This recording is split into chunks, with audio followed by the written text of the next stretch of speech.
Mesdames et messieurs, bonsoir. Merci de nous rejoindre comme à chaque fois pour un nouveau numéro de l'Échiquier international dont on va connaître les développements dans un instant.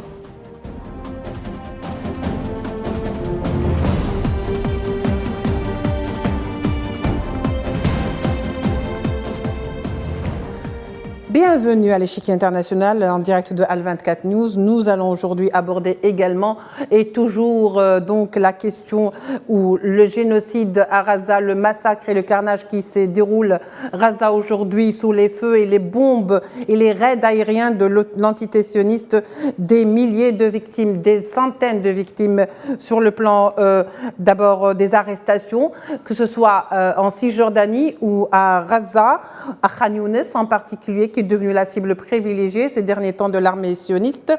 Tous ces thèmes, nous allons les aborder ensemble ce soir avec notre invité, avec beaucoup de plaisir également, Eli Hatem, avocat et homme politique franco-libanais. Eli Hatem, bonsoir. Bonsoir à vous et merci de votre invitation. Mes salutations à tous les téléspectateurs. Merci d'être avec nous. Alors, pour rentrer dans le vif du sujet, il se passe des choses aujourd'hui donc à Gaza, mais également en conséquence ou en réaction à cette guerre donc violente contre Gaza. Nous allons tout de suite d'abord aborder volet par volet ce qui s'y passe, d'abord concernant les réactions sur le Yémen, puisque le Yémen est devenu l'autre cible privilégiée de la coalition.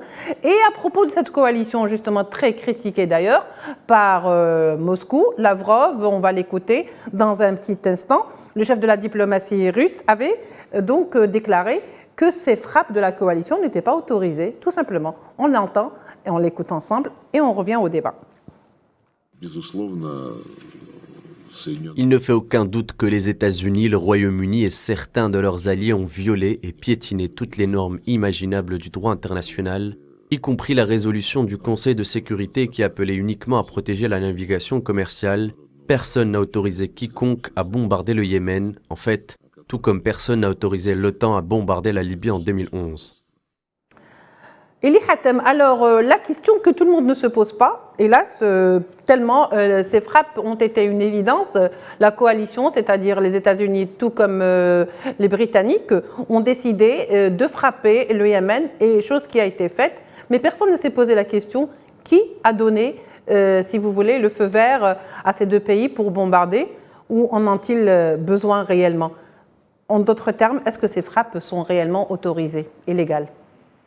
Eh bien, justement, selon le droit international public, comme vous le savez, il y a le principe du non-recours à la violence dans les relations internationales. Ça, c'est un principe qui est édicté par les dispositions de la Charte des Nations Unies. Maintenant, il y a des possibilités, c'est-à-dire des exceptions à cette règle, et qui sont, premièrement, la légitime défense. Autrement dit, quand un État est attaqué par un autre État, conformément aux dispositions de l'article 51 de la Charte des Nations Unies, cet État qui est victime d'une agression d'un autre État peut lui-même utiliser la légitime défense en attendant que le Conseil de sécurité statue sur cette exception qui est ce recours à l'article 51. Deuxièmement, il y a une possibilité, comme pour le peuple palestinien, qui est victime d'une occupation, de mener ce qu'on appelle une guerre de libération nationale. Et donc là, la disposition du non-recours à la violence dans les relations internationales reçoit une exception qui est celle d'autoriser ces peuples dans leur lutte pour l'autodétermination de faire usage de la force. Aujourd'hui, ce qui se passe contre le Yémen, c'est que il y a certes je dirais, une participation du Yémen, et je dirais même obligatoire du Yémen, pour aider le peuple palestinien dans sa lutte légitime pour l'autodétermination et la libération de son territoire occupé par l'entité sioniste, en essayant d'attaquer ou en attaquant en fait les navires qui vont vers cette entité, vers l'entité sioniste. Or, les États-Unis et la Grande-Bretagne n'attaquent pas simplement le Yémen, parce que leurs navires sont attaqués dans les zones territoriales internationales, mais ont décidé d'elles-mêmes, les États-Unis et la Grande-Bretagne, d'attaquer le Yémen et d'attaquer la souveraineté. Donc il y a une agression qui est faite par la Grande-Bretagne et par les États-Unis de l'État du Yémen sans obtenir l'aval du Conseil de sécurité. Parce que ni la Grande-Bretagne ni les États-Unis ne sont attaqués sur leur territoire national par le Yémen pour pouvoir invoquer les dispositions de l'article 51 de la Charte des Nations Unies, autrement dit, la légitime défense en attendant une résolution ou bien que le Conseil de sécurité statue sur cette situation. Oui. Donc, il y a si vous voulez, dans la mer et puis dans la zone internationale, il y a des attaques des navires qui vont en destination de l'entité sioniste et qui sont attaqués par les Houthis du Yémen. Donc, dans ce cas-là, ces éventuelles frappes ne peuvent avoir lieu que contre ces attaquants dans la mer, dans cette zone internationale, et non pas sur le territoire yéménite. Et c'est la raison pour laquelle, en évoquant le droit international public, M. Sergueï Lavrov, ministre des Affaires étrangères de la Russie, a effectivement souligné le côté illicite et totalement illégal qui est fait par les États-Unis et la Grande-Bretagne, mais en sachant très bien que le droit international est bafoué, en particulier depuis le début des années 90, par les États-Unis qui se sont érigés comme gendarmes du monde et ils n'ont aucun respect, ils n'ont plus aucun respect au droit international public parce qu'ils savent très bien que personne ne peut les sanctionner en étant tous les deux membres du Conseil de sécurité des Nations Unies et disposant d'un droit de veto pour faire échouer toute résolution qui sera en fait à leur encontre ou à la rencontre de leurs objectifs militaires. Oui, alors dans ces cas-là, sommes-nous tentés de dire qu'il y a des pays qui sont ou qui doivent respecter le droit international, donc il y a le droit international pour certains, et il y a la loi du plus fort pour d'autres?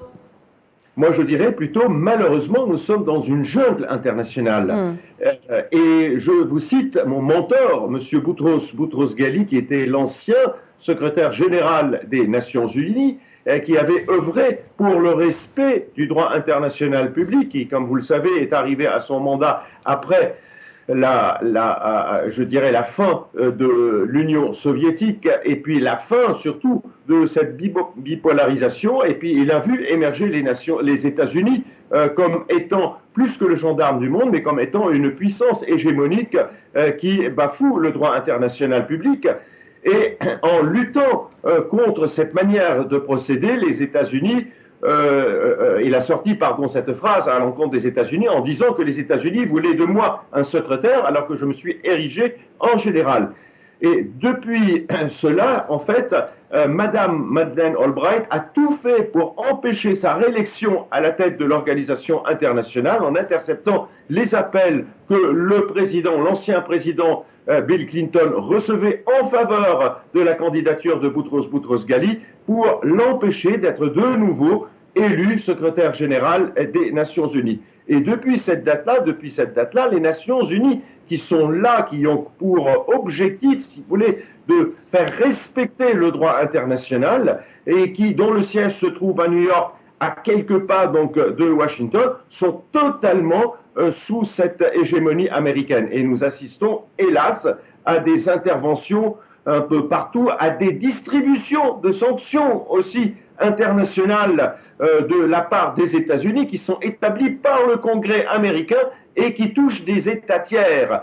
Autrement dit, ce sont les sanctions extraterritoriales qui sont également des mesures totalement illicites et illégales et qui sont imposées par les États-Unis. Ceci dit, il y a aujourd'hui un espoir qui est en train donc de voir le jour avec ce nouveau monde libre, multipolaire, qui est en train d'émerger grâce à la Russie, grâce à la Chine, grâce à l'Iran, grâce à l'Algérie, grâce à tout le continent africain, tout le continent sud-américain, l'Asie, les pays du Moyen-Orient, avec l'émergence des BRICS, pour essayer de nouveau d'équilibrer cet ancien monde libre qui est devenu un monde totalitaire, qui est sous l'hégémonie américaine, téléguidé par Washington et qui n'est qu'une minorité par rapport à ce grand monde libre, quand on sait que ce sont les États-Unis, le Canada, l'Australie, la Grande-Bretagne, quelques États de l'Union européenne, parce qu'il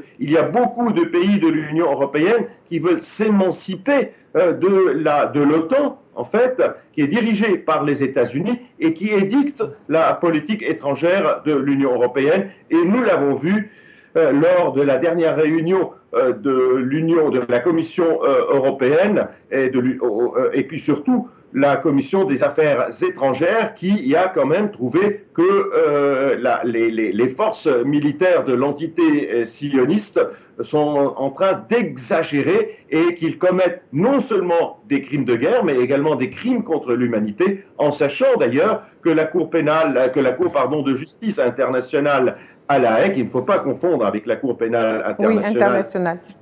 Également à La Haye, est saisie en fait d'une affaire gravissime s'agissant d'un crime contre l'humanité commis par ces forces militaires de cette entité sioniste artificielle.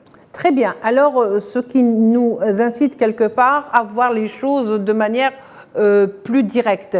Aujourd'hui, y a-t-il réellement un grand besoin de ce qui est appelé aujourd'hui les Nations Unies, d'autant plus que ces Nations Unies, d'abord, se contentent de dénoncer, de condamner, de critiquer, mais il n'y a aucune injonction, à savoir qu'aujourd'hui, on frappe Gaza et personne n'a le pouvoir de dire stop. On frappe au Yémen alors que c'est illégal, personne n'a autorisé les États-Unis et la Grande-Bretagne à frapper et personne n'arrive à dire que c'est illégal. Finalement, est-ce que les Nations Unies, on en a encore besoin ou le monde a-t-il encore besoin des Nations Unies tel que son modèle se présente aujourd'hui ? Cher ami et chère madame, vous avez touché le point le plus sensible chez moi. Vous savez, c'était mon idée. J'ai été le conseil, comme vous le savez, de Boutros-Boutros-Ghali, l'ancien secrétaire général des Nations Unies. Et j'ai en moi, si vous voulez, ce projet en disant que les Nations Unies sont devenues totalement inefficaces. Et l'idée et le projet que j'avais projeté du temps de Boutros-Boutros-Ghali, c'est la refonte en fait d'une nouvelle organisation mondiale qui soit plus juste et qui sera amène d'apporter la paix et préserver la paix et la sécurité internationale. Et l'imposer surtout. Faire respecter les violations du droit international public. Et j'ai même pensé à un projet d'établir cette nouvelle organisation sur une île. Alors, ce qui s'est passé malheureusement en Ukraine a aidé en fait la véritable société internationale, autrement dit la majorité des pays, des nations de la planète à se réveiller, et j'avais pensé à établir ce projet en fait, et j'en ai parlé avec Alexandre Dugin, donc qui est l'un des penseurs russes les plus grands, je dirais, de la Russie. Et nous avons travaillé donc un peu sur ce projet. Hélas, sa fille a été victime d'un accident, attentat qui peut-être était lié à ce projet en pensant que c'était lui qui était derrière cette idée de toucher, de porter atteinte quand même à cette hégémonie américaine. De mon côté, j'ai vu M. Sergei Lavrov et nous nous sommes entretenus à ce projet, à ce sujet. Et j'avais, si vous voulez, l'idée de créer cette nouvelle organisation, le nouveau monde libre. Et puis j'avais trouvé ce mot, pourquoi ? Parce que le monde occidental qui est sous l'hégémonie américaine, nous avons l'impression de vivre sous une dictature sans dictateur apparent. Et je disais qu'il est temps aujourd'hui de faire appliquer le droit international public. On avait organisé, même le 14 mars 2023, donc ça va faire bientôt un an, un très grand congrès en Russie, et Donc l'idée, c'était d'établir cette nouvelle organisation, ce nouveau monde, etc. Mais j'ai été en fait un peu stoppé ou ralenti par M. Sergei Lavrov pour une raison simple.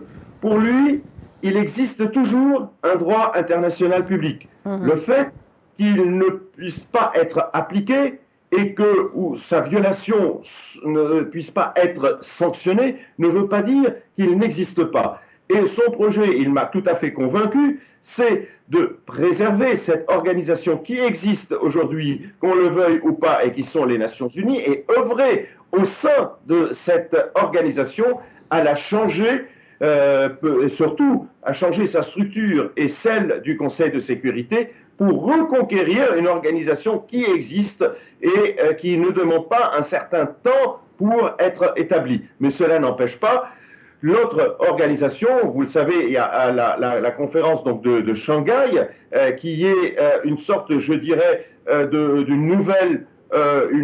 c'est une organisation régionale. Quand on parle d'organisation régionale, c'est une organisation internationale. Ce qui n'empêche pas, d'un point de vue financier, d'avancer avec les BRICS. Et malheureusement, l'Algérie n'a pas pu y adhérer parce qu'il y a des pressions donc, de la part de l'Inde, mais ça va se faire bientôt et nous allons pouvoir, par l'intermédiaire d'un SWIFT, mettre, si vous voulez, en difficulté l'hégémonie du dollar sur l'économie mondiale. Et quand on parle de cette hégémonie du dollar sur l'économie mondiale, avec Poutine. Surtout les sanctions américaines qui prennent en otage les pays. Donc, c'est un projet qui est en cours. Nous avons tout le monde libre, aujourd'hui actuel, à constater cette inertie des Nations Unies et son incapacité pour régler des conflits internationaux. Et c'est la raison pour laquelle nous sommes en train de travailler dans ce monde libre, que ce soit la Russie ou les autres pays, afin de trouver le palliatif en récupérant les Nations Unies et en lui permettant petit à petit de reprendre son rôle qui est celui de préserver la paix et la sécurité internationale d'une part et faire respecter le droit international d'autre part. Nous attendons avec impatience d'ailleurs la décision de la CIJ, la Cour internationale de justice. On va y venir, M. Elie Hatem, on va y venir justement. Eh bien justement, la CIJ doit se prononcer demain. Imaginez-vous, nous avons tous un peu la main sur le cœur parce que nous attendons le verdict de la CIJ, une première dans l'histoire contemporaine de l'humanité, à savoir l'antitétionniste traîné devant les juridictions internationales. Quelle serait la réaction au cas où cette Cour ne serait pas donc dans son verdict favorable à l'antitétionniste? Et on met tout ça, bien sûr, en perspective, c'est-à-dire c'est au grand conditionnel. Tout à fait. Là, c'est l'avocat qui parle. Oui. Vous savez, tout va dépendre, en fait, de la motivation de la décision qui sera rendue par la Cour internationale de justice. Nous espérons, et ça c'est mon sentiment, que la Cour soit véritablement objective dans la décision qu'elle va rendre demain, surtout que la CIJ est moins politisée que la Cour pénale internationale, la CPI, qui se trouve également donc à La Haye, mais qui traite les génocides ou les crimes de guerre, mais qui sont effectués par des personnes. Donc les poursuites sont faites contre des personnes et non pas contre des États, mais dans cette décision donc, de la CIJ, il faut surtout voir la motivation. Est-ce que la motivation est sémantique et juridique? Pourquoi je dis sémantique? Parce que est-ce que le génocide s'applique, oui ou non? Parce qu'il y a certaines expressions qui jouent, vous savez, en droit. Et puis, surtout, avoir travaillé sur l'élément intentionnel de l'auteur de ce crime contre l'humanité, c'est-à-dire ce qu'on appelle, ce que les Nations Unies considèrent comme État, l'État d'Israël, et pour nous, comme vous le savez, c'est une entité que nous ne reconnaissons pas, et donc qui n'a pas de valeur juridique, mais malheureusement, pour le droit international public et les Nations Unies, Israël est reconnu comme État. Donc il faut voir si cet État, autrement dit ses dirigeants, avaient l'intention d'exterminer, c'est-à-dire de finir avec une population, la population palestinienne, en raison de son appartenance à une nationalité particulière. Il y a eu beaucoup de déclarations, y compris celle de M. Netanyahou, qui parlait de finir avec les Palestiniens, et c'était ambigu, parce qu'il n'a pas toujours dit « je vais finir avec le Hamas ». Il a, à un moment donné, et c'est ce qui a été démontré devant la Cour, il a parlé des Palestiniens. Oui. D'autre part, il y a beaucoup d'autres personnalités politiques, mais également dans l'opinion publique en général, et ça c'est très important de démontrer, c'est qu'on parlait qu'il faut tuer les enfants palestiniens parce que ces enfants vont devenir grands, vont avoir recours à des armes dans leur lutte de libération nationale et pour participer à ce mouvement de résistance. Autrement dit, il y a je dirais, une intention collective chez les sionistes et ceux qui habitent ou ceux qui font partie de la société, de cette entité artificielle sioniste, qui ont un objectif racialiste de finir avec ceux qui ne sont pas juifs. Oui. Parce qu'il faut dire, bon, il faut respecter chacun à ses opinions, c'est que cette entité, elle est fondée sur des principes racialistes et c'est pour ça qu'il y a des examens ADN qui s'exercent d'ailleurs en Israël. Si vous allez dans n'importe quel site et vous mettez recherche ADN, effectivement, c'est une société qui est fondée sur ces recherches d'ADN, de race, parce qu'ils considèrent qu'il y a une race juive, que ce soit séfarade, ashkénaze ou les falachas et les autres. Et à partir de là, il y a même eu une décision de la Cour suprême qui a été tout à fait critiquée. On a considéré qu'on peut procéder à ces examens d'ADN pour démontrer sa judéité. Donc, il y a une conception, il y a une atmosphère. On est en plein dans le délire, monsieur Eli Hatem. Le même délire, monsieur Eli Hatem, on est en plein dans le délire, je veux dire, de la race, comme ce fut le cas lorsqu'il y avait l'Allemagne nazie. Alors, les mêmes pratiques avec encore plus de virulence. Tout à fait, mais c'est ce qui a été critiqué d'ailleurs au sein même de l'entité sioniste. Il y a beaucoup de politiciens israéliens qui ont critiqué cette décision de la Cour suprême en disant c'est que ça donne, si vous voulez, en fait, une part de raison aux nazis et puis ça ouvre la porte à tous les excès. Et c'est complètement inique de considérer que pour appartenir à une nation, il faut véritablement faire des examens génétiques. Et je vous rappelle aussi une très grande critique qui a été faite à M. Netanyahou qui avait procédé au changement des lois fondamentales. C'est l'équivalent, si vous voulez, d'une constitution, parce qu'Israël n'a pas une constitution, et pour que Israël devienne un État des Juifs. Oui. Autrement dit, ce n'est pas un État juif, mais c'est pas de place pour les Palestiniens. L'appartenance à cet État doit être simplement pour les gens qui sont considérés génétiquement comme étant juifs, selon les règles, etc. Oui. Et en revanche, tous ceux qui ne le sont pas sont considérés comme des citoyens de seconde zone, et je ne sais pas s'ils auront même le titre de citoyenneté. Voilà, de toute façon, on est en plein dans cette croyance religieuse proprement dite juive, à savoir le concept d'égoïme. Juste pour terminer cette émission, Eli Hatem, si demain, et bien sûr c'est un grand jour, on va tous attendre ensemble ce verdict de la CIG, la Cour internationale de justice, je voudrais vous donner le dernier mot. C'est à vous de me dire sur quoi vous voulez terminer. Oui, écoutez, c'est très simple. C'est que si la CIJ, donc il y a des voix, ne se prononce pas sur la notion de génocide, c'est-à-dire un crime contre l'humanité, il n'en demeure pas moins, qu'il y a quand même des crimes de guerre qui sont commis, c'est-à-dire elle va donner un certain bémol. Et vous savez quand même qu'il y a eu beaucoup de pression politique. Alors il faut voir la motivation, si elle est véritablement juridique. Si elle ne l'est pas, ça démontrera malheureusement qu'il y a des interventions politiques qui sont faites par le lobby sioniste, qui est quand même assez important et assez fort en Europe et dans les pays occidentaux. Et même sur certains pays d'Afrique, on voit que récemment, Il y a Monsieur Blinken qui est parti en tournée en Afrique pour essayer d'amadouer certains chefs d'État africains, les attirer de son côté en promettant des centaines de millions de dollars pour aider ces pays. Donc j'espère, et nous espérons tous, que cette décision soit véritablement bien motivée d'un point de vue juridique, qu'elle prononce ou qu'elle ne prononce pas le génocide, mais un fondement, soit un fondement, un motif juridique. Merci beaucoup, Monsieur Eli Hatem, pour tout cet éclairage. Justement, que faut-il de plus? Est-ce qu'il faut plus de morts? Puisque le bilan aujourd'hui, jusqu'au jour d'aujourd'hui, dépasse les 25 700 martyrs palestiniens.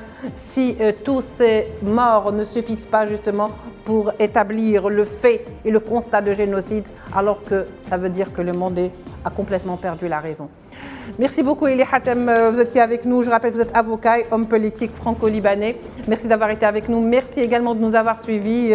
On se retrouvera demain. Rendez-vous pris avec l'échiquier international pour justement voir quel sera le verdict de la Cour internationale de justice. Au revoir.